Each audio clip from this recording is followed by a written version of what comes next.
पण हा ते काही आलेले दिसत नाहीयेत हा नाशिकला. तर बघू आता. हा बरं, हा आज आपण सुरुवात हा करू व्याख्यानाला. कारण चंदू सर आहेत चालेल नाशिकमध्ये, पण चालेल ते ठीक आहे. अ, हा एका घरी हा, ते गेलेले आहेत. आता याच्यात आयोजन आणि कनेक्ट याच्यात बिझी असतील. आणि बहुतेक हा. कनेक्टेड नाही सर, आहेत. एक फक्त सूचना होती, म्हणजे आपण होय. जावडेकर सरांनी आता एक गझल टाकली होती उर्दू हो मधली. हो हो. फार सुंदर, आणि ते मला वाटतं साधारणतः एकाच वृत्तात लिहितात. तो पण त्या जावडेकरांचा मात्रा आणि अभ्यास. हे होत नाही, तर ते उर्दूतल्या मात्रा नाही, कशा ते कधी वेळ जावडेकरांचा. मिळाला ना तुम्ही तर. हो हो, आपण आता त्याविषयी बोलू. आज मी थोडंसं हं, उर्दू बद्दलही बोलणार आहे. म्हणजे आजचा आपला हं. व्याख्यानाचा विषय उर्दूमधले हां, साहित्य हां. प्रकार हाच विषय आहे. त्याच्यामध्ये ते थोडंसं हां. कव्हर पण होईल. आणि अजून काही चालेल, शंका चालेल. असतील तर नंतर मला विचारा, तुम्ही हां, पर्सनली आणि विचारलं तरी त्यांचीच चालेल. एखादी गझल घेऊन हो हो, मात्रा त्यांची कशा एखादी मोजायच्या गझल. ते बघूया. त्यांनी वृत्तांचा चांगला अभ्यास केलाय आणि ते वृत्तात व्यवस्थित हां, लिहितात पण. तर हां, हां. अचिव्हमेंटच आहे खूप चांगली. त्यांची नाही, नाही, एखादी नाही. गझल छान, आणि ते हे असतात. रसग्रहण आपण हां, करू तिचं. नक्की हां, नक्की. हां. It is quite a great चालेल. achievement on his part that he is हां, capable of writing in meter, proper Urdu हां, meter. हां, हां. बरं, आता आपण आजच्या व्याख्यानाला सुरुवात करूया. तर नमस्कार. आज भाटे मॅडम पण दिसत नाहीयेत. भाटे मॅडम कुठे बाहेरगावी गेलेल्या दिसत आहेत. हरकत नाही, आता मी व्याख्यानाला सुरुवात करतो. तर आजचा आपला विषय आहे उर्दूमधील विविध प्रकारचे साहित्य प्रकार. तर आता आपल्याला माहीतच आहे की कुठलीही भाषा जगातली घेतली आपण, तर त्याच्यामध्ये दोन प्रकारचे साहित्य प्रकार असतात. एक म्हणजे गद्य आणि दुसरं म्हणजे पद्य, म्हणजे प्रोज आणि पोएट्री. त्याप्रमाणे उर्दूमध्ये पण हे दोन साहित्य प्रकार पाहायला मिळतात. आपला परिचय उर्दू पद्याशी म्हणजे पोएट्रीशी जास्त आहे, पण उर्दूमध्ये गद्य देखील तितकंच प्रभावीपणे लिहिलेलं आहे. याचाही आपण आज थोडासा परिचय करून घेणार आहोत. बेसिकली उर्दू लिटरेचर यासाठी अदब हा शब्द वापरतात. इथे मी फळ्यावरती काही शब्द लिहिलेले. अदब म्हणजे साहित्य किंवा लिटरेचर. आता प्रत्यक्ष माणूस जे लिहितो, टेक्स्ट जे लिहितो, आता मी एखादं पान टेक्स्ट लिहिलेलं आहे, तर त्याला टेक्स्ट हा शब्द वापरतो. त्याला लिटरेचर हा लिखाण. तर लिखाणासाठी वेगळा शब्द उर्दूमध्ये वापरतात, त्याला इबारत असं म्हणतात. इबारत हा शब्द मी इथे लिहिलेला आहे. इबारत म्हणजे लिखाण. मी एखाद्या वहीच्या पानावर लिहिलं किंवा फळ्यावर लिहिलं, तर जे टेक्स्ट किंवा जो पॅसेज असतो त्याला इबारत. इथे इबारतमध्ये ऐन आलेला आहे सुरुवातीला. ऐन, बे, अलेफ, रे, ते. त्यानंतर आणखी एक शब्द आहे कलाम.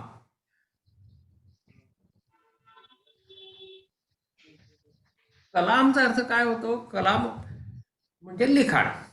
म्हणजे मोस्टली पोएट्रीला उद्देशून हा शब्द वापरतात, पण गद्य पण त्याच्यामध्ये येतं. मैं इक्बाल का कलाम पढ़ रहा हूं, म्हणजे मी इक्बालची पोएट्री वाचतोय.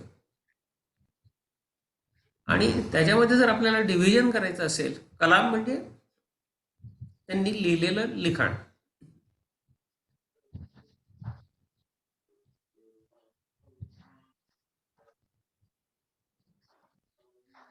कलम म्हणजे कलाम. कलम म्हणजे आपलं लेखणी आपण याला म्हणतो.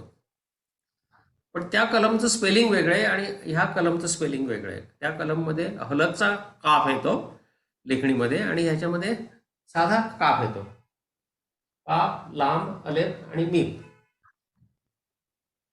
अब्दुल कलामांच्या नावामध्ये हाच कलाम आलेला आहे. अब्द म्हणजे सेवक आणि कलाम म्हणजे लेखन, लेखनाचा सेवक म्हणजेच अब्द उल कलाम. आता मगाशी मी साहित्य ह्या प्रकारचे दोन भाग पाडले होते, गद्य आणि पद्य. तर गद्याला उर्दूमध्ये नस्र म्हणतात. इथे हा शब्द लिहिलाय मी, नून, त्याच्यानंतर हा 3 नुक्तेवाला से आणि शेवटी रे. नस्र. नस्र म्हणजे गद्य. आणि शायरी म्हणजे पोएट्री. मग ती कुठल्याही प्रकारची शायरी असो, पद्याचे अनेक प्रकार आहेत, ते आपण आता पाहणारच आहोत उर्दूमध्ये. शायरी म्हणजे पोएट्री. आता ह्याच्यामध्ये शा यच्या ऐवजी इथे ऐन वापरलेला आहे, ये वापरलेलं नाहीये, हे लक्षात घ्या. आणि शायरी म्हणजे पोएट्री आणि शेर म्हणजे एक स्टॅन्झा किंवा एक कडवं पोएट्रीचं, त्याला शेर म्हणतात. 2 ओळींची कविता म्हणजे शेर. हा शब्द लिहिताना सुद्धा इथे ऐन वापरला जातो. शीन, ऐन आणि रे, त्याचा उच्चार करताना मात्र शेर असा उच्चार करतात. शीन, ऐन कसा काढतात माहिती आहे आपल्याला? अक्षराच्या मध्ये जर, शब्दाच्या मध्ये जर आला तर असा उलटा ट्रायंगल काढतात. तर शेर हा शब्द लिहिताना शीन, ऐन आणि रे, पण त्याचा उच्चार करताना शेर असा उच्चार होतो.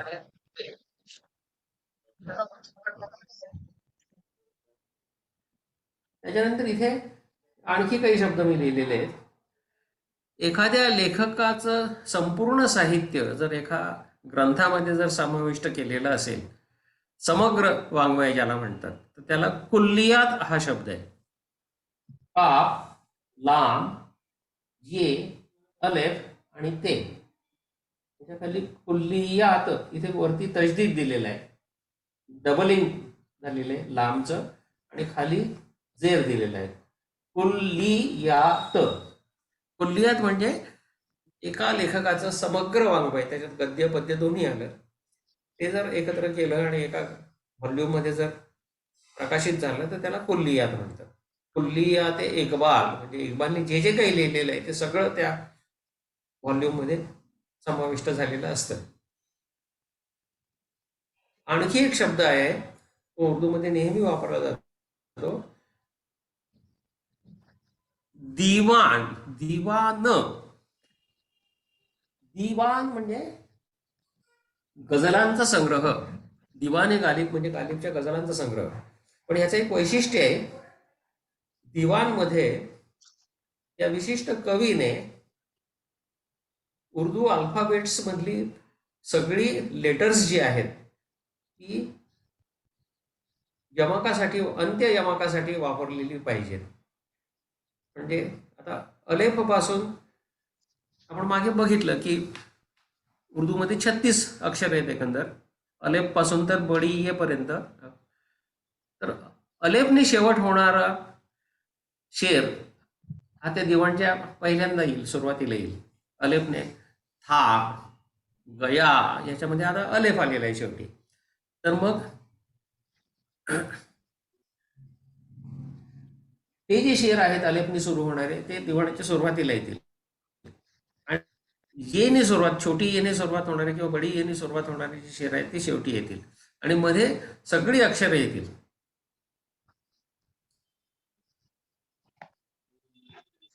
न था कुछ तो खुदा था, कुछ न होता तो खुदा होता. या शेरमध्ये काय आलेलं आहे? शेवटचं अक्षर आ आलेलं आहे, म्हणजे अलेफ आलेला आहे. म्हणजे अलेफने सुरू होणारे सगळे शेर सुरुवातीला येतील. आता ते दुसरा एक शेर, रदीफ मध्ये पाहिजे, काफियामध्ये पाहिजे? नाही, रदीफच्या शेवटी पाहिजेत, म्हणजे शेवटचं अक्षर धरलं जातं. इंडेक्सिंगसाठी अरेबिकमध्ये पहिलं अक्षर न घेता शेरचं शेवटचं, रदीफचं शेवटचं जे अक्षर असतं अंत्य यमकाचं, न था कुछ तो खुदा था, कुछ न होता तो खुदा होता.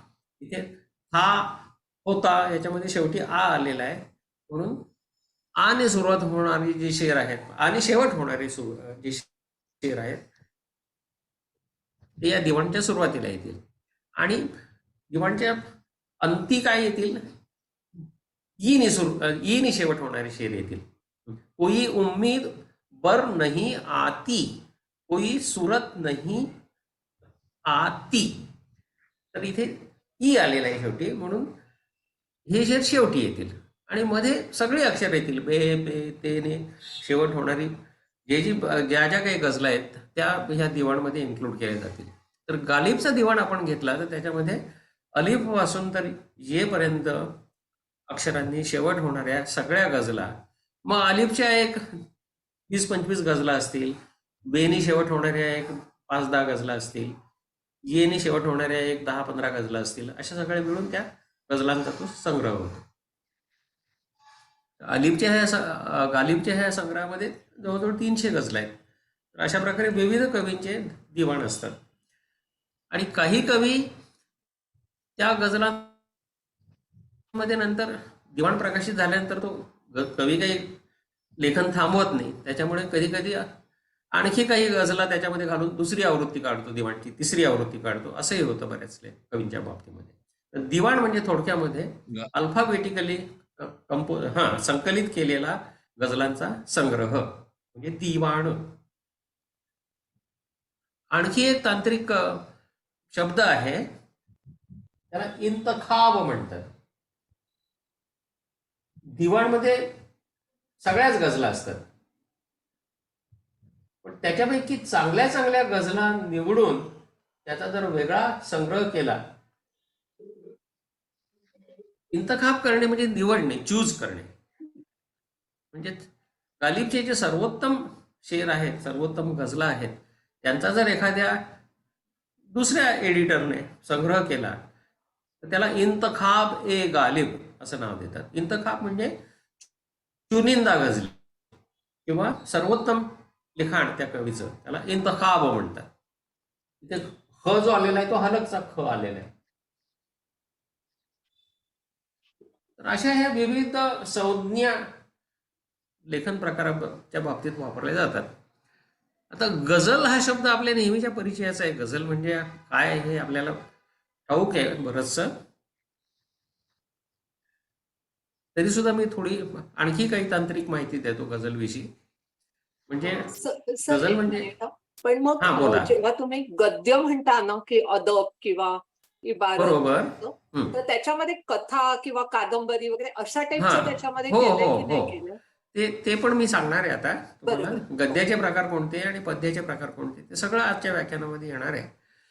आता आपण गद्यच अगोदर घेऊ, कारण गद्याचे प्रकार तसे थोडे आहेत. तर गद्याचे प्रकार कोणकोणते येतात? एक प्रकार म्हणजे अफसाना. अफसाना म्हणजे काय?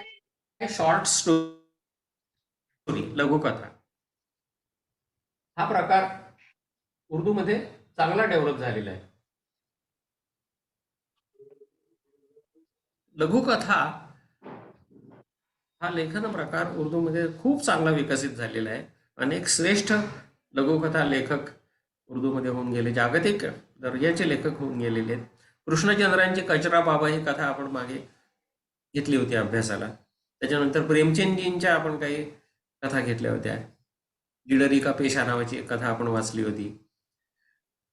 तर कृष्णचंद्र, प्रेमचंद्र याच्याप्रमाणेच सादत हसन मंटो, राजेंद्र सिंग बेदी, बलवंत सिंग, इस्मत चुगताई, अनेक उत्तम उत्तम लेखक होऊन गेलेले आहेत. रामलाल, त्याच्यानंतर स्त्री लेखिका होऊन गेलेल्या आहेत काही, कुरटलेन हैदर, अतया परवीन, सीमा नासिर वगैरे बऱ्याच लेखकांनी हे दालन अफसानाचं समृद्ध केलेलं आहे. सर मोठी जर लघुकथा कथा असेल एखादी, शब्द मर्यादा आहे का काही?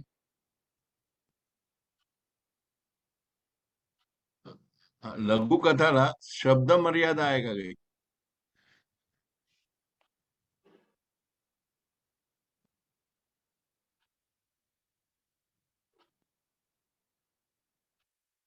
तुमचा माईक ऑफ आहे का काय?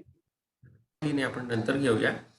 अफसाना म्हणजे शॉर्ट स्टोरी. आता कदाचित कनेक्शन लागलंय तुमचं व्यवस्थित. माझा आवाज येतो सर?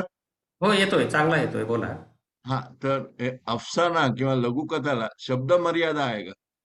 नाही, शब्द मर्यादा अशी काही हार्ड अँड फास्ट नाही आहे. पण एक साधारण एक 5-10 पानांची कथा असावी, ती त्याच्यापेक्षा एक्सिड होऊ नये.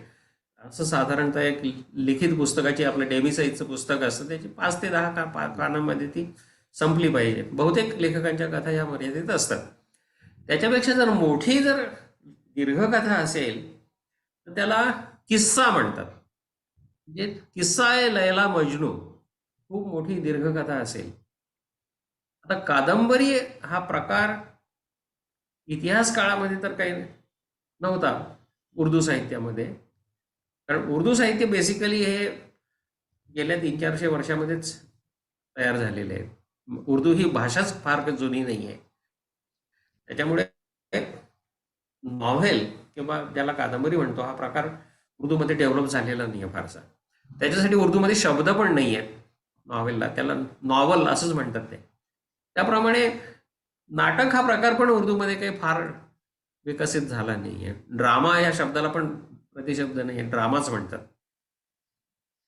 तर ह्या दोन क्षेत्रामध्ये उर्दू साहित्य थोडंसं मागे राहिलेलं आहे, म्हणजे कादंबरी आणि नाटक. उर्दू साहित्याने बाजी मारली आहे ती काव्याच्या क्षेत्रामध्ये आणि शॉर्ट स्टोरीच्या क्षेत्रामध्ये. आता अजूनही काही गद्य प्रकार येतात. एखाद्याने समजा एखादा विनोदी लेख लिहिला किंवा विनोदी कथा लिहिली. विनोदी लेखक पण उर्दूमध्ये भरपूर होऊन गेलेले आहेत. खुद्द मंटोच्या लेखनामध्ये विनोदी भाग बराचसा येतो. त्याच्यानंतर रशीद अहमद सिद्दीकी नावाचे एक लेखक होऊन गेले, शौकत थानवी, असे बरेच उर्दू मध्ये छान छान गमतीशीर हास्य आणि व्यंग यांनी भरपूर असलेलं लिखाण करतात. त्याला तंज मजाह असं नाव आहे. तंज म्हणजे सटायर आणि मजाह म्हणजे ह्युमर. तंजचं स्पेलिंग फक्त मी जरा चेक करून घेतो. तंज मजाह म्हणजे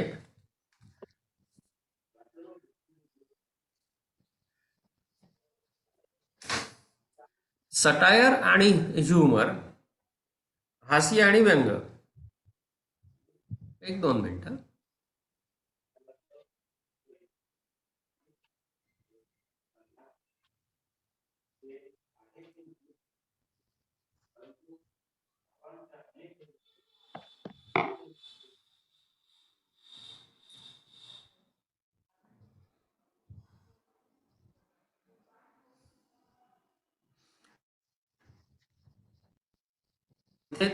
तंज व मजाह याच्यामध्ये पहिल्यांदा सुरुवातीला तोय लावलेला आहे आणि मजाह मध्ये हे लावलेलं आहे. ते थोडंसं लक्षात घ्या स्पेलिंग.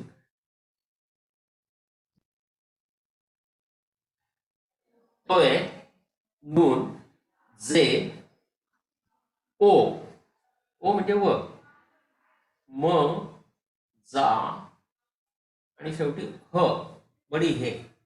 तंजो मजाह असा हा शब्द आहे. तंजो मजाह म्हणजे ह्युमर अँड सटायर, हास्य आणि व्यंग. एखाद्याने जर समजा एखादा लेख लिहिला किंवा निबंध लिहिला, आर्टिकल लिहिला, तर त्याला मजमून हा शब्द वापरतात. मजमून. आपल्याकडे मुजुमदार नावाचा एक सरनेम आहे, आडनाव आहे. ते मुजुमदार हे मजमून वरून आलेले आहे. अरे मूळ शब्द जो आहे. आणि ह्या मजमून मध्ये महत्वाची गोष्ट म्हणजे हा जॉद वापरलेला आहे. मीम, जॉद,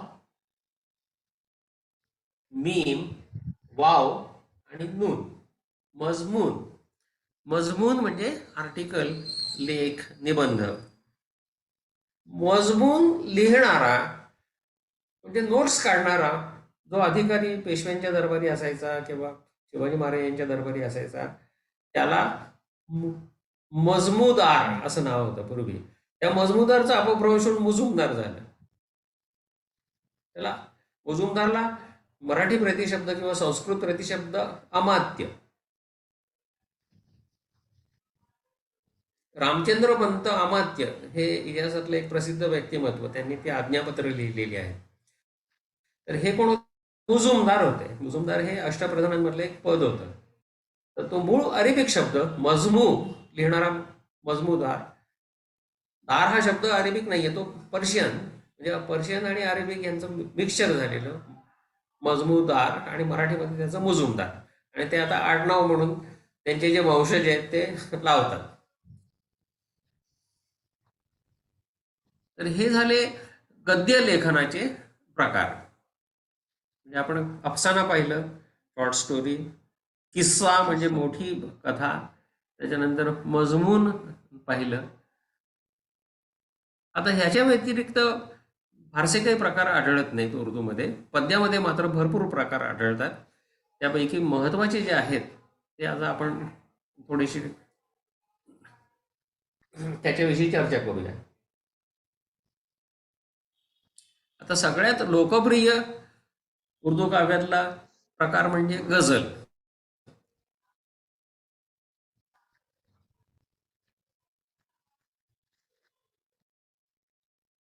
गझल म्हणजे नेमकं काय आणि कुठली कविता गझल असते आणि कुठली नसते हे व्यवस्थित समजावून घेणं महत्वाचं आहे. कारण वारंवार हा प्रश्न आपल्या समोर येतो की अमुक कविता गझल आहे किंवा नाही, आणि गझल आणि इतर कवितांमध्ये नेमका फरक काय असतो. गझल हा मूळ अरेबिकवरून आलेला शब्द आहे. गझल म्हणजे प्रेमाचे बोलणे, म्हणजे प्रेमपात्राबरोबर जे संभाषण आपण करतो त्याला गझल हा शब्द वापरला आहे अरेबिकमध्ये, आणि त्याच्यापासूनच हा काव्य प्रकार निर्माण झाला. म्हणून या संपूर्ण काव्य प्रकाराला गझल हे नाव दिलं. पण गझलमध्ये फक्त प्रेमाचंच वर्णन असतं असंही नाही आहे. त्याच्यामध्ये विविध विषय हाताळलेले असतात. फिलॉसॉफी असते, रिलिजन असतो, कधी सामाजिक प्रश्नांवरती भाष्य केलेलं असतं, कधी विनोद देखील असतो, विरह, दुःख, अनेक छटा त्याच्यामध्ये आढळतात. प्रेमाचे विविध रंग आढळतातच गझलमध्ये. पण एकंदरीतच मानवी जीवनाच्या कुठल्याही मार्गाला हे गझल स्पर्श करू शकतं. गझल हा शब्द स्त्रीलिंगी आहे. म्हणजे गझल कैसी, गझल लिखी असं म्हटलं जातं. मराठीमध्ये आपण गझल हा स्त्रीलिंगी म्हणूनच वापरतो. मग ही गझल लेखनाची परंपरा अरेबिकवरून पर्शियनवरती आणि पर्शियनवरून आपल्या सगळ्या भारतीय भाषांमध्ये आता गझल लिहिल्या जातात. मराठीमध्ये सुरुवातीला माधव त्रिंबक पटवर्धन म्हणजे माधव ज्युलियनांनी सुरुवात केली आणि त्याला कळस चढवला सुरेश भटांनी, आणि मधल्या काळामध्ये आणि भटांच्या नंतरही अनेक तरुण नव्या उमेदीचे गझलकार निर्माण झाले, अजूनही चांगल्या प्रकारे निर्माण होत आहेत. गझल लेखनाचं क्षेत्र आता मराठीमध्ये खूप चांगलं विस्तारलं आहे. तसंच भारतीय इतर भाषांमध्ये सुद्धा गुजरातीमध्ये अतिशय उत्कृष्ट गझला लिहिणारे गझलकार आहेत, बरकत विराणी नावाचे. इतरही नव्या नावाचे गझलकार आहेत.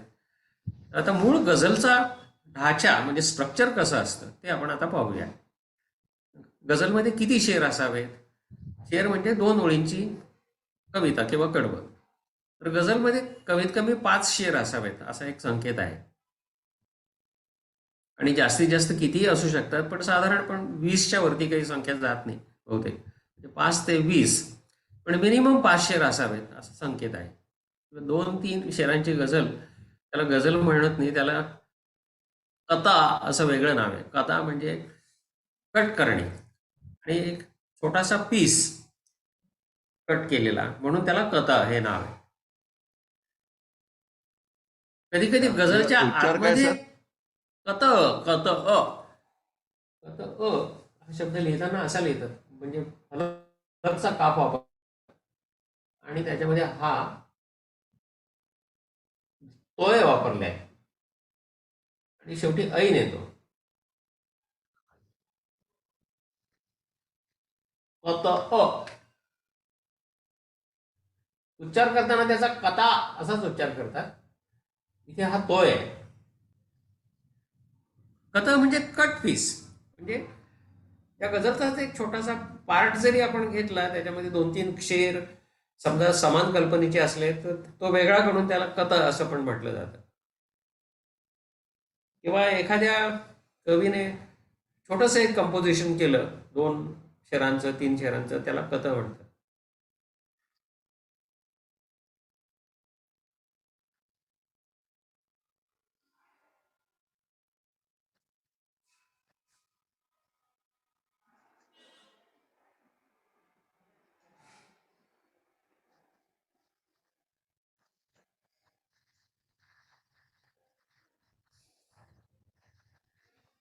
एक कथ गालिबचा अतिशय सुंदर आहे. आता मग तुम्हाला मी म्हणून दाखवतो. एक अहले दर्द ने सुनसान सा देखा कपस. कफस म्हणजे पिंजरा. अहले दर्द ने म्हणजे अहल म्हणजे राहणारा, दर्द म्हणजे दुःखामध्ये कायम राहणारा दुःखी माणूस. एक अहले दर्द ने सुनसान सा देखा कपस.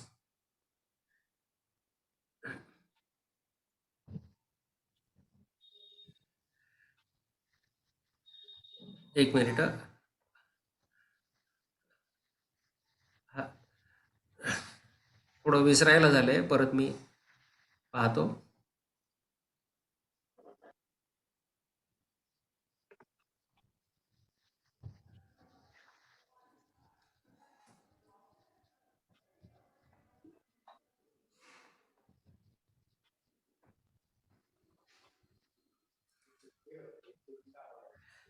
एक अहले दर्द ने सुनसान जो देखा कफस. यूं कहाँ आती नहीं है अब सदाए अंदलीब. बालों पर दो चार दिखलाकर कहा सैयाद ने, ये निशानी रह गई है अब बजाए अंदलीब. याचा अर्थ कोणी सांगेल का? आता आपली उर्दूमध्ये भरपूर तयारी झालेली आहे, मला वाटतं. हा, शैलजाताई. एक अहले दर्द ने सुनसान जो देखा कफस. कफस मध्ये का, फे आणि सीन, हा दोन नुक्तेवाला का, त्याच्या पुढे एक नुक्तेवाला फे. कफस म्हणजे पिंजरा. एक अहले दर्दने म्हणजे दुःखी माणसाने, सुनसान जो देखा कफस. हा, अनम्यूट व्हा. आता दोन कठीण शब्दांचे अर्थ तर मी सांगितले, आता तुम्हाला अर्थ सांगायला काहीच हरकत नाही रिकामा पहिल्या ओळीचा. रिकामा पिंजरा हा, बघून गेला. एका दुःखी माणसाने रिकामा पिंजरा बघून विचारले. बघितला.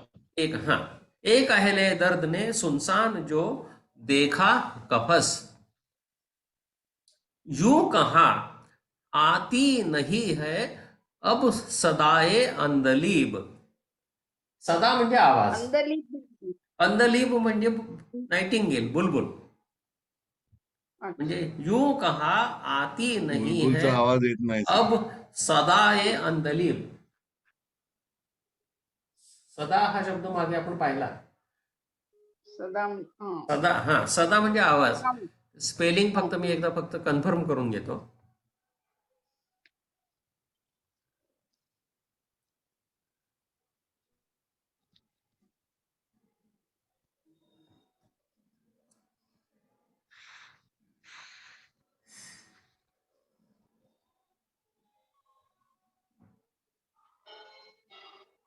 सदा मध्ये नुसता सीन वापरला तर ते आपलं हिंदी मधलं सदा म्हणजे नेहमी असा अर्थ होतो.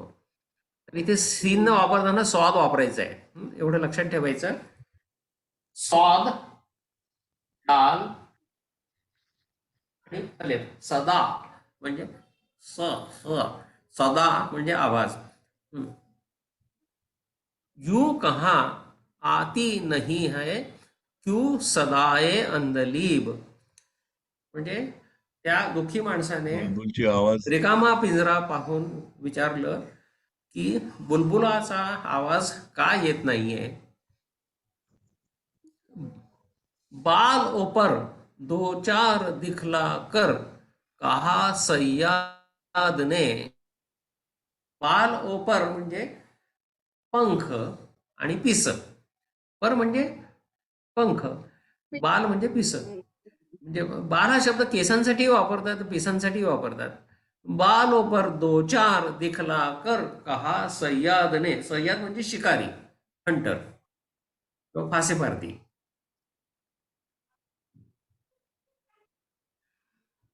तर त्या दुःखी माणसाला शिकाऱ्याने असं उत्तर दिलं, दोन चार पिस आणि पंख तुटलेले दाखवून. बालों पर दो चार दिखला कर कहा सय्याद ने, ये निशानी रह गई है अब बजाए अंदलीब. आता कळलं असेल तुम्हाला सगळ्या कथाचा अर्थ. बुलबुल नाही राहिले, फक्त त्याचे हम्म. पीस राहिलेले हा, आहे. बुलबुल आता शिल्लक राहिलेला नाहीये, फक्त 2-4 सह्याद्रीने निशाणीच्या सांगितलं. रूपाने. म्हणजे एवढीच खूण त्या बुलबुलाची आता राहिलेली आहे. बालो पर 2-4 दिखला कर कहा सह्याद ने, ये निशानी अब रही है अब बजाए अंदली. बजाए अंदली म्हणजे अंदलीच्या ऐवजी. हम्म. म्हणजे किती सुंदर 4 ओळीमध्ये कल्पना व्यक्त केलेली आहे गालिबने. हम्म. एक अहले दर्द ने सुनसान जो देखा का फल्स, यूं कहाँ आती नहीं है क्यों सदाए अंदलीब, बालों पर 2-4 दिखला कर कहा सयाद ने, ये निशानी अब रही है अब बजाए अंदलीब. ह्या 4 ओळींच्या कवितेला म्हणजे 2 कडवी आहेत, याला कथा म्हणतात. तर गालिबने असे अतिशय सुंदर अशा कथा पण लिहिलेल्या आहेत. तर आता आपण गझलविषयी बोलत होतो की गझलमध्ये 5 ते 20 शेर येतात. गझलचं एक ठराविक स्ट्रक्चर असतं. ते जर पूर्ण झालं, त्या रिक्वायरमेंट पूर्ण झाल्या, तरच मग त्याला गझल हे नाव दिलं जातं. पहिली गोष्ट म्हणजे गझलच्या एका शेराचा दुसऱ्या शेराशी काही संबंध नसतो. ते पूर्णपणे स्वतंत्र असतात. कल्पना जी असते प्रत्येक शेराची, म्हणजे कवितेमध्ये कसं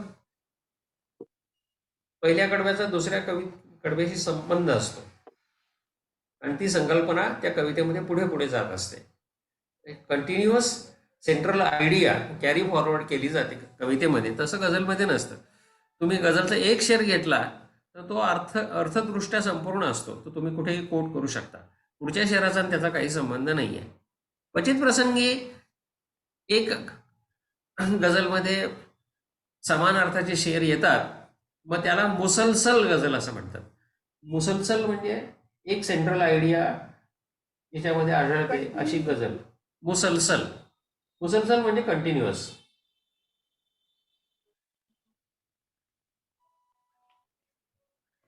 त्याच्यामध्ये 2 स आणि 2 सीन आणि 2 लांब आलेले आहेत. मुसलसल.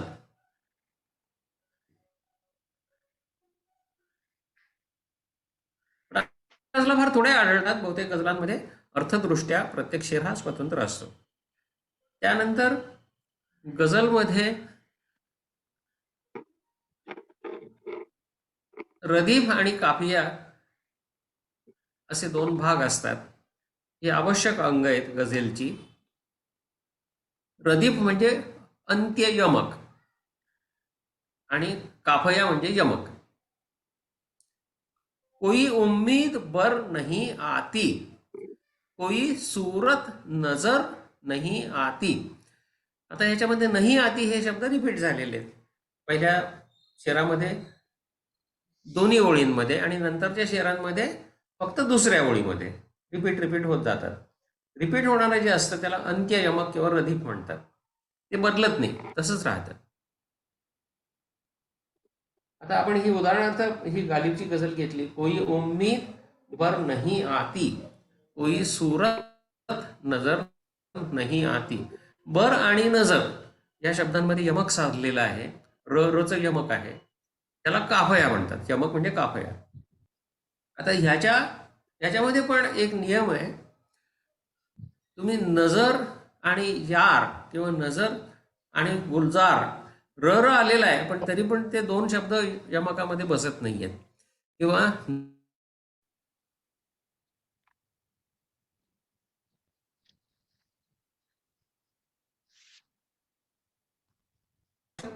पण परत आलं पाहिजे आणि त्याच्या अगोदरचा जो स्वर आहे तो पण रिपीट झाला पाहिजे. म्हणजे बर, नजर, उधर, गर. हा, ह्याच्यामध्ये अ हा स्वर जो आहे ना तो रच्या आधी आलेला आहे. ह्याला स्वरचिन्ह किंवा अलामत असं म्हणतात. म्हणजे काफयामध्ये शेवटचं अक्षर समान असतं आणि अलामत स्वरचिन्ह देखील समान असतं. ही अलामत जर चुकली मग तो काफिया चुकतो. हम जहां है वहां से हमको भी कोई अपनी खबर नहीं आती.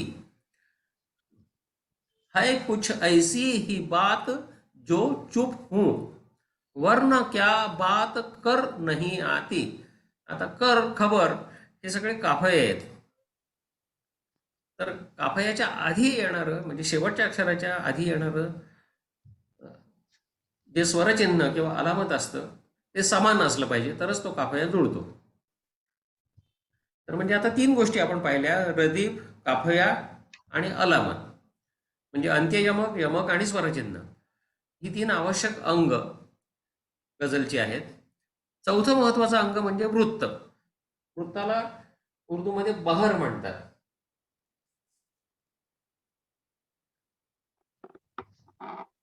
इथे ह बडी हे चा आलेला आहे, हे लक्षात ठेवायचं.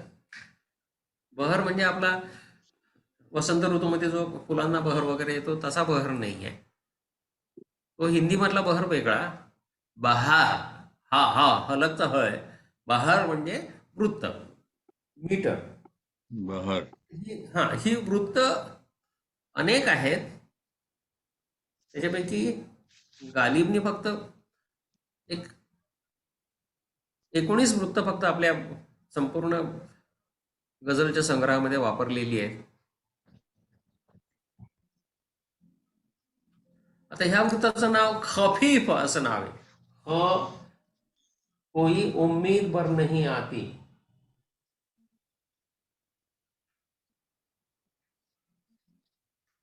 खे, फे, ये, फे, खफीफ.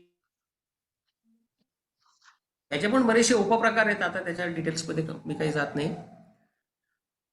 पण खफीफ या वृत्तामध्ये ही गझल आहे.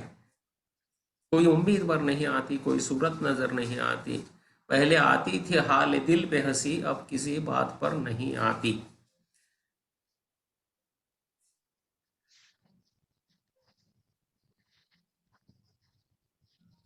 जानता हूं सवाबे ताव तो बहुत, फिर तबीयत उधर नहीं आती.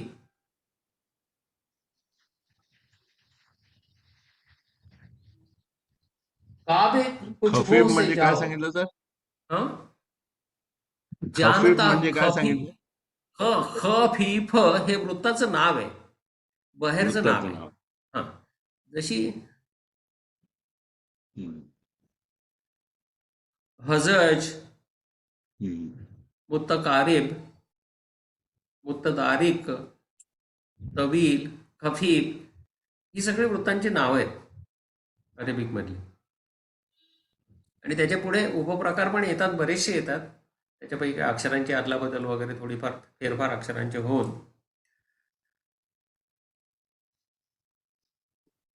तर हे वृत्त अक्षरगण वृत्त असतं. म्हणजे गाल गा गा गाल गा गा गाल गा गा गा. कोई उम्मीद बर नहीं आती, गाल गा गाल गा लगा गा गा. त्याचं आपल्या लगावलीच्या मध्ये रूपांतर करता येतं, सहजपणे करता येतं.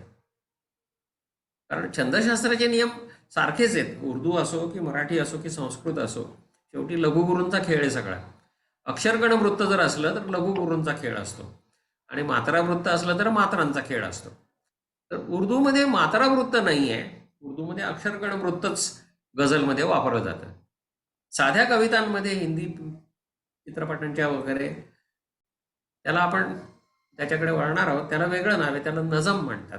नजममध्ये तुम्ही मात्रावृत्त वापरू शकता, पण ह्याच्यामध्ये मात्रावृत्त वापरता येत नाही. गझलमध्ये फक्त अक्षरगण वृत्त, म्हणजे लघुच्या ठिकाणी लघु, गुरुच्या ठिकाणी गुरु वापरला गेलाच पाहिजे त्या त्या जागी.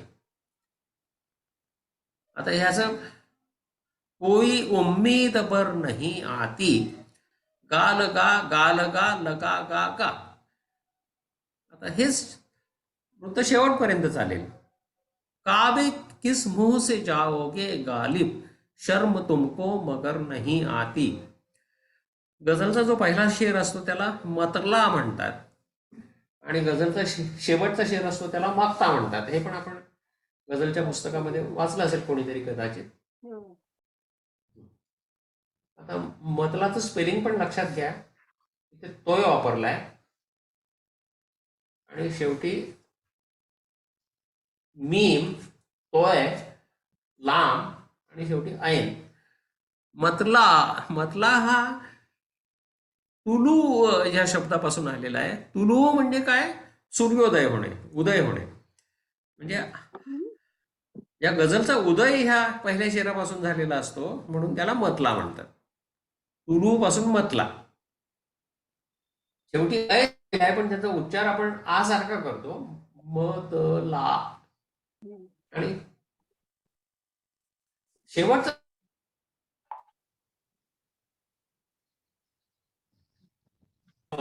अलगचा का परत आलेला आहे आणि इथे परत त आणि ऐन.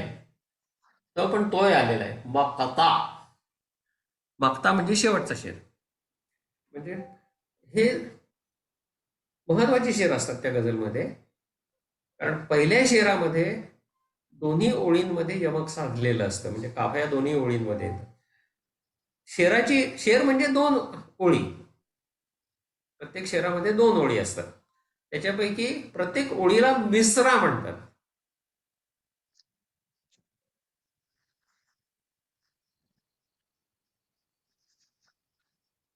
इथे पण परत शेवटी ऐन आलेला आहे आणि स्वाद आलेला आहे. मीम, स्वाद, रे, अलेफ. मिसरा म्हणजे काय? शेराची प्रत्येक ओळ, पहिली ओळ, दुसरी.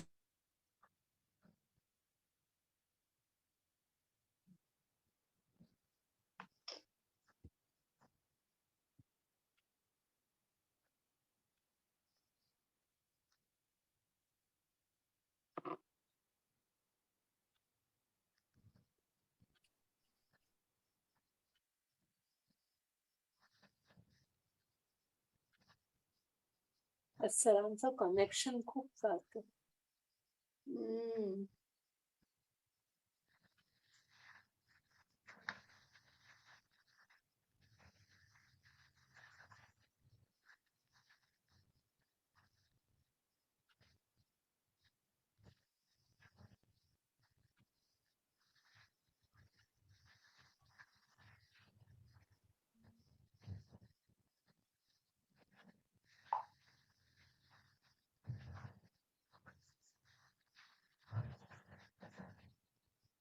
आवाज येतोय का माझा?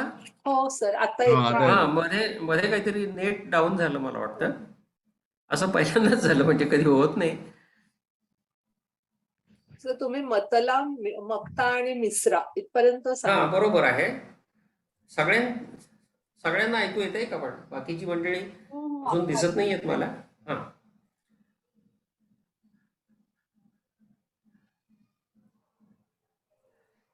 तर ठीक आहे, व्याख्यान आता पुढे चालू ठेवू आपण. तर मतला म्हणजे पहिला शेर, मक्ता म्हणजे शेवटचा शेर, मिसरा म्हणजे शेराची प्रत्येक ओळ, पंक्ती, आणि मक्ता म्हणजे शेवटच्या शेरामध्ये बहुतेक शायराने आपलं नाव लिहिलेलं असतं, त्याला तखल्लुस म्हणतात. तखल्लुस म्हणजे पेन नेम किंवा शायराचं निक नेम. काव्यनाम. हा, काव्यनाम. मतल्यामध्ये पहिल्या आणि दुसऱ्या दोन्ही ओळींमध्ये काफया रिपीट होतो आणि त्याच्यानंतरचे सगळे शेर जे येतात त्याच्यामध्ये फक्त दुसऱ्या ओळीमध्ये यमक साधलेलं असतं, म्हणजे काफया रिपीट होतो. कोई उम्मीद बर नहीं आती, कोई सूरत नजर नहीं आती. इथे बर नजर म्हणजे हा मतला आहे, याच्यामध्ये दोन्ही ओळींमध्ये काफया आलेला आहे. आगे आती थी हाले दिल पे हंसी. आता ह्या ओळीमध्ये काफया नाही आहे, पण त्याच्यानंतरची जी ओळ आहे, अब किसी बात पर नहीं आती, इथे काफया परत रिपीट झालेला आहे. म्हणजे पहिला शेर सोडून बाकी सबसिक्वंट सगळे शेर अगदी मक्त्या सकट याच्यामध्ये फक्त दुसऱ्या ओळीमध्ये यमक साधलेलं असतं. तर आता ही अंग आपण आवश्यक अंग जी आहेत गझलची ती सगळी पाहिली. एक म्हणजे रदीफ, दुसरं म्हणजे काफया, तिसरं म्हणजे बहार, काफयाच्या जोडीलाच अलामत, मक्ता, मतला,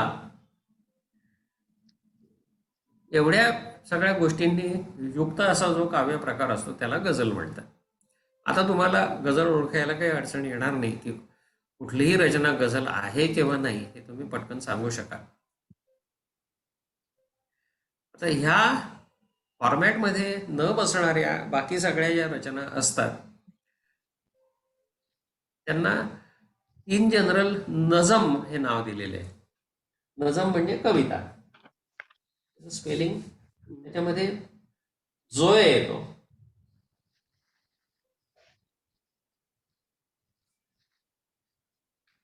न ज म, नून जोय मीम.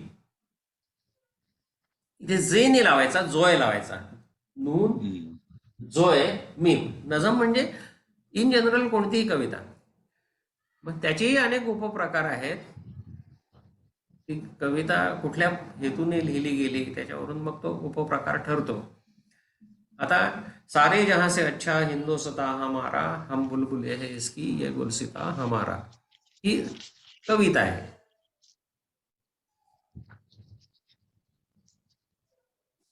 ऍक्च्युली गझलच आहे, कविता नाहीये, ती गझल आहे. पण दुसऱ्या अनेक कविता त्यांचं उदाहरण आपल्याला घेता येईल. सारे जहां से अच्छा हिंदोसता हमारा, हम बुलबुले है इसकी ये गुलसिता हमारा. याच्यामध्ये गझलचे सगळे रिक्वायरमेंट फुलफिल झालेले आहेत म्हणून ही गझल आहे. हमारा हमारा हे रदीफ आलेले. हा, नून आलाय शेवटी, तो काफय आहे.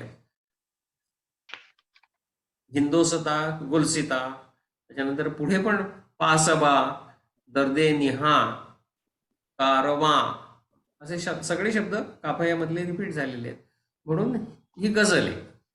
पण आता इक्बालचीच दुसरी कविता आपण घेऊया. नया शिवाला नावाची कविता आहे. सच कह दुआएं बिरहमन गर्दू बुरा न माने, तेरे सनम कदों के बुत हो गए पुराने, अपनों से बैर रखना तूने बुतों से सीखा, वाइज को भी सिखाया जंगो जदल खुदा ने, तंग आके मैंने आखिर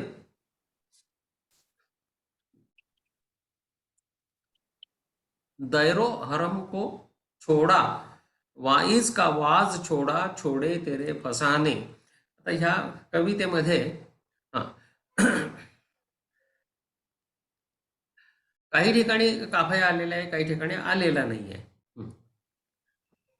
आ गई रियत के पर्दे एक बार फिर मिटा दे, नक्शे दुई मिटा दे, अपनों को फिर मिला दे. असे काही ठिकाणी दे आलेला आहे, काही ठिकाणी ने आलेला आहे. म्हणजे एक काफया नाहीये त्या कवितेमध्ये, काफया बदलत बदलत गेलेला आहे म्हणून मग ती काही गझल होऊ शकत नाही, ती कविता आहे. हिंदी चित्रपटामध्ये आपण जी गीतं पाहतो त्या बहुतेक कविता असतात, म्हणजे नजम असतात. गझल पण घेतली जातात, काही वेळेला गझल पण काही चित्रपटामध्ये गायली जाते. पण सर्वसाधारणपणे उडत्या चालीची जी गीतं वगैरे आपण ऐकतो त्या नजम असतात. तर नजम म्हणजे कोणतीही कविता आणि गझल म्हणजे विशिष्ट फॉर्मॅट जर सॅटिस्फाय झाला तर तिला गझल म्हणतात.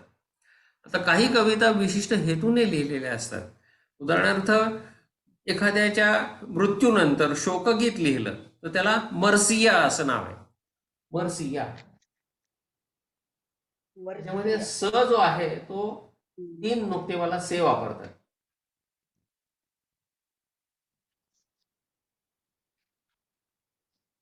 हा 3 नुक्तेवाला से, मीम रे, 3 नुक्तेवाला से, ये आणि शेवटी हा हे मर्सिया.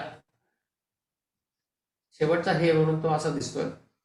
मर्सिया म्हणजे शोकगीत. म्हणजे आता एखादी प्रिय व्यक्ती आहे, मरण पावली आहे आणि तिच्यासाठी जर तुम्ही शोकगीत लिहिलं तर त्याला मर्सिया म्हणतात. त्याच्या विरुद्ध दुसरा एक प्रकार येतो, त्याला कसीदा असं नाव आहे.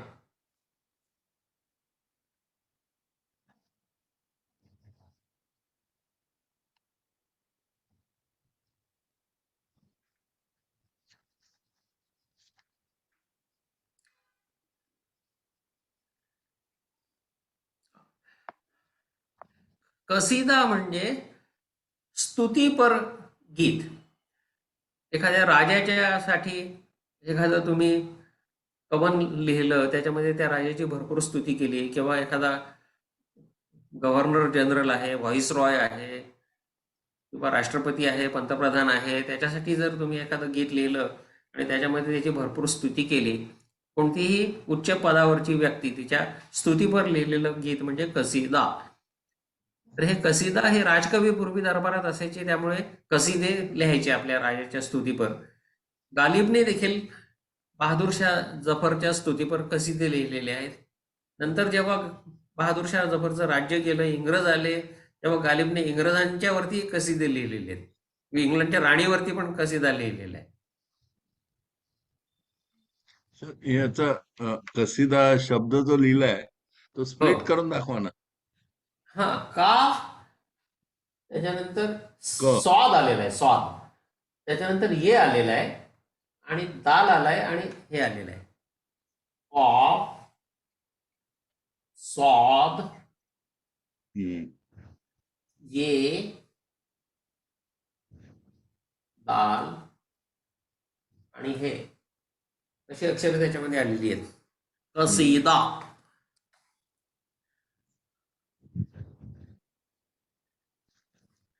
आता ह्याच्यासारखाच आणखी एक प्रकार म्हणजे मसनवी. मसनवी म्हणजे दोन दोन शेर, दोन दोन ओळींचे शेर असतात, आणि त्याचं प्रत्येक ह्याच्यामध्ये त्याचा काफया बदलतो, आणि लांब लचक कविता असते, त्याला मसनवी म्हणतात. मसनवी म्हणजे प्रत्येक शेरामध्ये वेगळा वेगळा काफया असतो. अशा प्रकारचे. आता शिकवा ही अल्लामा इक्बालने लिहिलेली कविता आहे.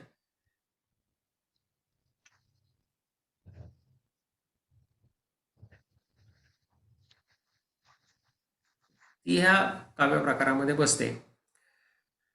त्याच्यानंतर मसनवी म्हणतात त्याला. मसनवी याचं स्पेलिंग करताना पण इथे पुन्हा हा 3 नुक्तेवाला आहे.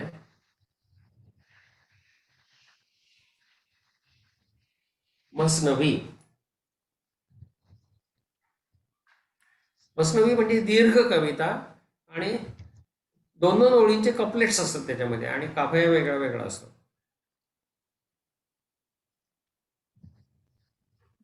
म्हणजे अलेक्झांडर पोपने इंग्रजीमध्ये ज्या प्रकारचे ओड्स वगैरे लिहिले तशा प्रकारची ही कविता असते. हिस्टॉरिकल किंवा मायथॉलॉजिकल सब्जेक्ट वगैरे घेऊन लिहिलेल्या बऱ्याचशा कविता ह्या फॉर्मॅटमध्ये असतात. त्याच्यानंतर आणखी एक प्रकार म्हणजे धार्मिक कविता. आता महम्मद पैगंबरांच्या स्तुतीपर ज्या कविता लिहिलेल्या असतात त्याला नात म्हणतात. नात म्हणजे काय? पैगंबरांच्या स्तुतीपर लिहिलेली कविता. ते नून आहे, नूनच्या नंतर एक ऐन आलेला आहे, आणि शेवटी ते आलेलं आहे. नात म्हणजे पैगंबरांच्या स्तुतीपर लिहिलेली कविता. नाते रसूल असं पण बऱ्याच वेळा त्याला म्हणतात. आणि जर अल्लाच्या स्तुतीपर कविता लिहिलेली असेल तर त्याला हमद म्हणतात.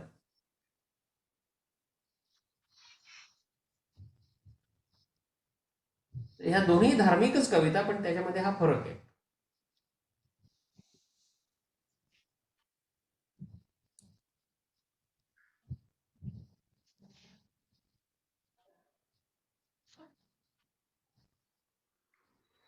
तर हे झालं उर्दूतल्या विविध साहित्य प्रकारांच्या विषयी.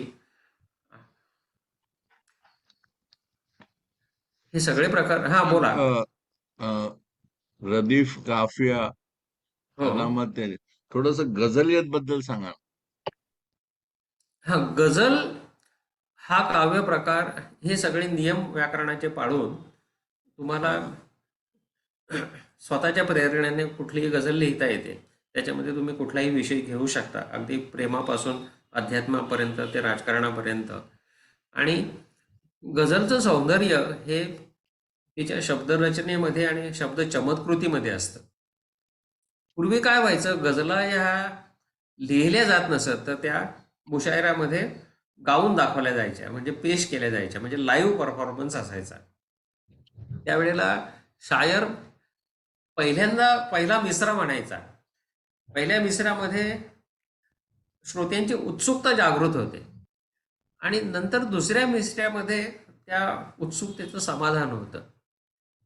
त्यामुळे पहिला मिसरा 1-2 वेळा रिपीट केला जायचा आणि मग दुसऱ्या मिसऱ्यामध्ये सडनली त्याचं उत्तर मिळायचं पहिल्या मिसऱ्यामध्ये विचारलेल्या प्रश्नाचं किंवा उपस्थित केलेल्या शंकेचं आणि मग वाहवा वाहवा अशी श्रोत्यांकडून दाद मिळायची.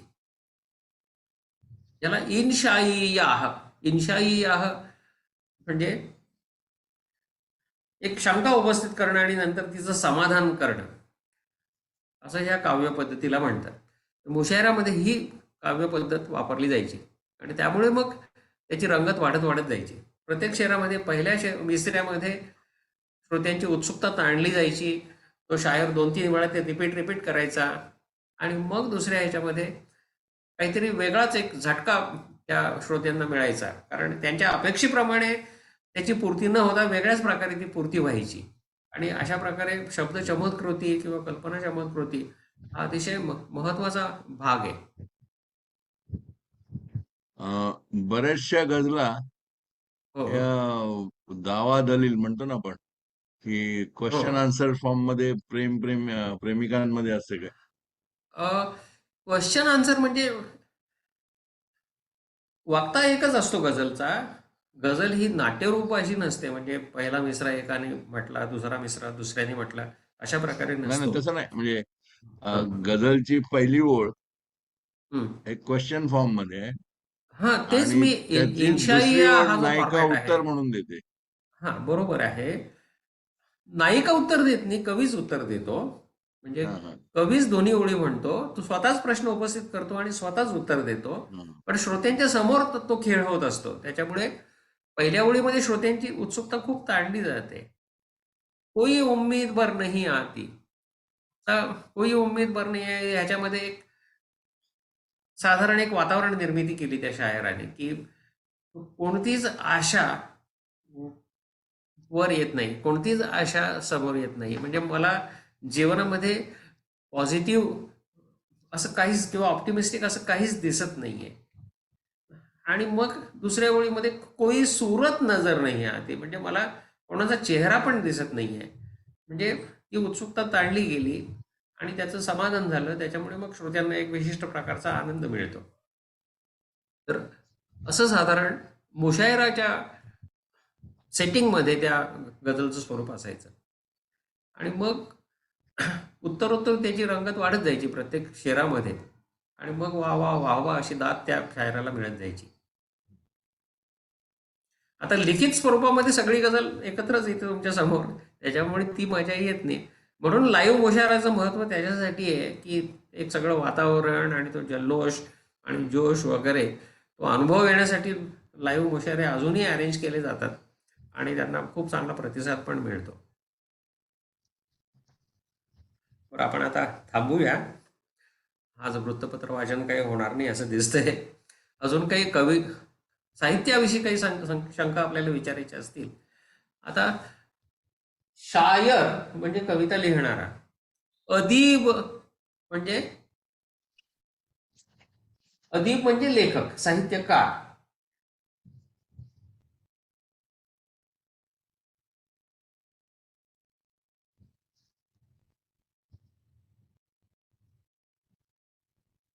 अदीब म्हणजे साहित्यकार, शायर म्हणजे लेखक.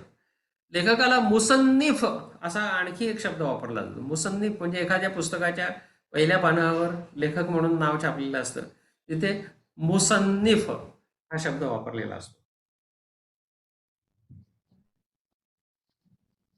इथे पण स्वाब लावलेला आहे आणि नून वरती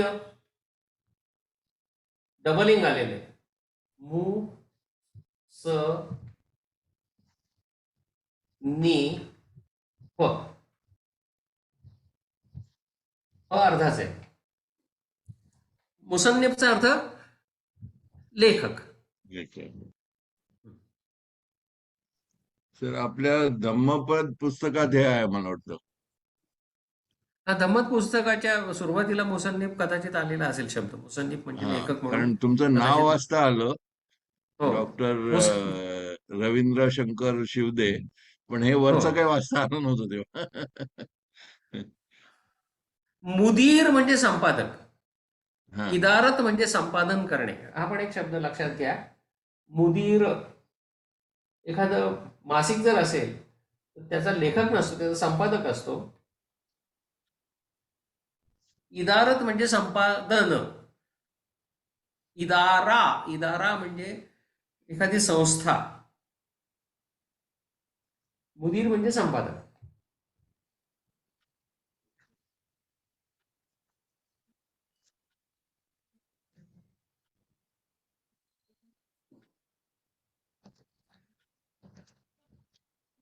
प्रकाशनाला इशाईयत असं नाव आहे. इशाईयत म्हणजे प्रकाशन करणे. पुस्तकाचं प्रकाशन होतं त्याला इशाईयत असं म्हणतात.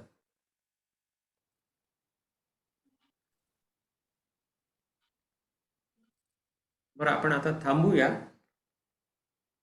अजून काही कोणाला शंका असतील तर विचारा. सो हा, सर, तो छान हा, आहे दादा. माहनामा. हा, अजून अजून अजून एक 2-4 शब्द राहिले. उर्दूमध्ये दैनिकाला काय म्हणतात, मासिकाला काय म्हणतात? तर माहनामा म्हणजे मासिक, रोजनामा म्हणजे दैनिक. हम्म. आता इन्किलाब हा रोजनामा आहे. 20वी सदी हे माहनामा आहे.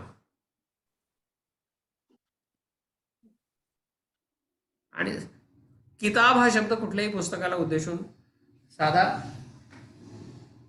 क, साधा क, हलकचा क नाही आहे. किताब.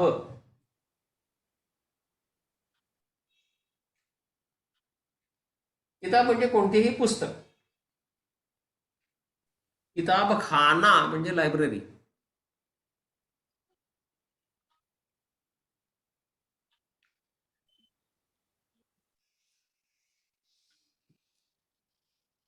ही झाली एकंदरीत सगळ्या साहित्य प्रकार आणि पुस्तकांच्या दुनियेविषयी माहिती.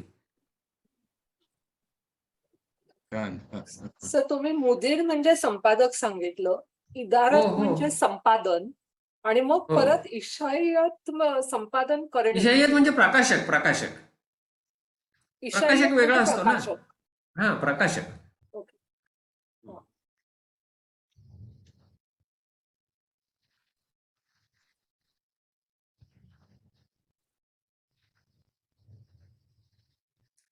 प्रकाशन करणे म्हणजे शाया होणे. मेरी किताब शाया हो गई म्हणजे माझ्या पुस्तकाचं प्रकाशन झालं.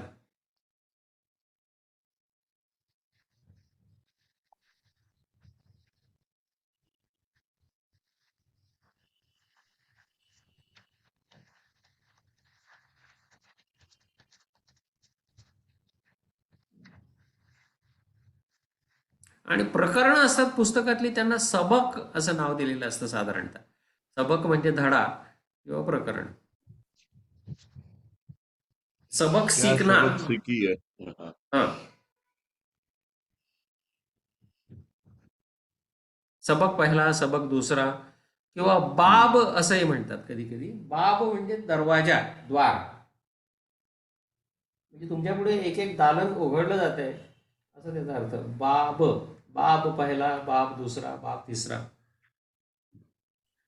त्याच्यानंतर पुस्तकाच्या सुरुवातीला प्रस्तावना असते, त्याला दिबाचा म्हणतात.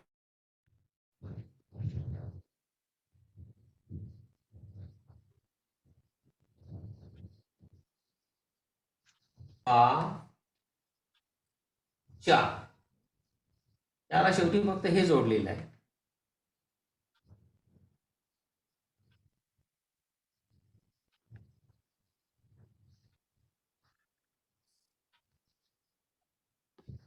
काय ह्याचं दिबाचा. दी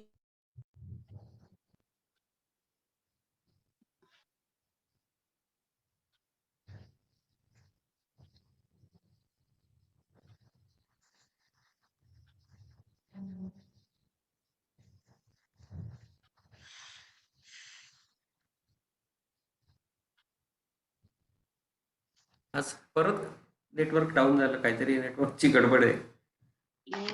आवाज ऐकू येतोय का? हो हो सर. हो हो हो हो, परत काहीतरी लिंक तुटली मला वाटतं. बरं, ठीक आहे. आपलं आजचं व्याख्यानही संपत आलेलं आहे आता. बरं, आपण आता संपूया. हम्म. शब्बा खैर. उद्याच्या हा. कार्यक्रमासाठी शुभेच्छा हो, थँक्यू व्हेरी मच. आता खरं म्हणजे त्या तयारीला आणि लागायचंच छान आहे. म्हणजे यायला आवडलं असं पण काय काय याच्यात हो, पुढच्या परत या वेळेस आपण कधीतरी. सगळे भेटूया. म्हणजे संमेलनच पाहिजे असं नाही आहे. You are welcome any time to visit Nashik. नाही नाही चालेल चालेल. आणि हं. एक जस्ट या इन्फॉर्मेशन देतो. गझल आणि हा या विषय होता आजचा. हो. तर माझ्या गझला आणि कविता म्हणजे नज्म and गझल मराठी आणि हो. हिंदी हो, त्याच्यावर हो. एक कार्यक्रम आम्ही करतोय सफर जिंदगीचा जिंदगी का. तर वाह, तो वाह, वाह! पहिला त्याचा जो शुभारंभ आहे निमंत्रितांसाठी तो बरं, बरं. पुढच्या रविवारी म्हणजे 4 तारखेला 4 सप्टेंबरला अच्छा, संध्याकाळी अच्छा. मुलुंडमध्ये आहे. तर आपल्या बरं, बरं. सर्वांना निमंत्रण पाठवीन पण शक्य असेल तर नक्की बरं, बरं. यावं पाहतो मी. सगळ्यांना पुढच्या खास महिन्यामध्ये मला ओरिसाला जायचंय. एक 4-5 अच्छा दिवसाची टूर हा आहे. त्यामुळे हा सारखं बाहेर पडणं हे कठीण आहे. पण पाहतो, हा प्रयत्न हा करू. हं? बरं, नाही बरं. नाही ते सफर जिंदगी ठीक आहे. का आता याच्या पुढे रेग्युलर हो. व्हावेत अशी अपेक्षा आहेत कारण पुष्कळ मेहनत घेतली आहे आणि हो, नक्की, त्यातले नक्की. बरेचसे लोलक सदस्य आहेत. हो, हो. विभागीतही लोलक सदस्य आहेत. स्नेहसंमेलन तर आता हे थोडंसं पावसाळ्यामुळे इतर काही अडचणींमुळे थोडं लांबलं. त्याच्यामुळे मग हा हा गळाले बरेचसे सदस्य. परत हा आता हा हिवाळ्यात किंवा उन्हाळ्यात घेऊ आपण एखादं दुसरं नाशिकला. हा हा हं? बरं, बरं. आणि हां. मंगेश गांगुर्डे हां, त्याचाही तुम्ही आवाज मागे छान आहे बोलला होतात. तोही हां, गायतो गायक आहेत. yes. हो, हो, हो. आणि नक्की. रवी त्या मोहिते इथे मुंबईच्या कार्यक्रमात होता आपल्या हो. तर हे सगळे आम्ही एकत्र आहोत. काय हा आहे, योग जुळून आला तर चांगलं 20-25 जणांचंही संमेलन होऊ शकेल. यावेळेला बऱ्याच जणांची हा काही ना हा काही वैयक्तिक अडचण होती. त्यामुळे ते बाहेरगावी गेलेले आहेत. ठीक आहे, काही हरकत हा नाही. आता हा तारीख डिक्लेअर केली तर आता घेऊन टाकू. आता जेवढे सदस्य आले आहेत हा हा हा हा हां, हा त्यांना घेऊन आता हा उद्याचं हा संमेलन घेऊनच टाकूया. हा हा आणि परत मग कधीतरी भेटूच आपण. चा- हं? ठीक आहे. बरं, चला. हा बाकी हा चालेल. Thank you sir. हा हा गुड नाईट. हा बाकी आहे.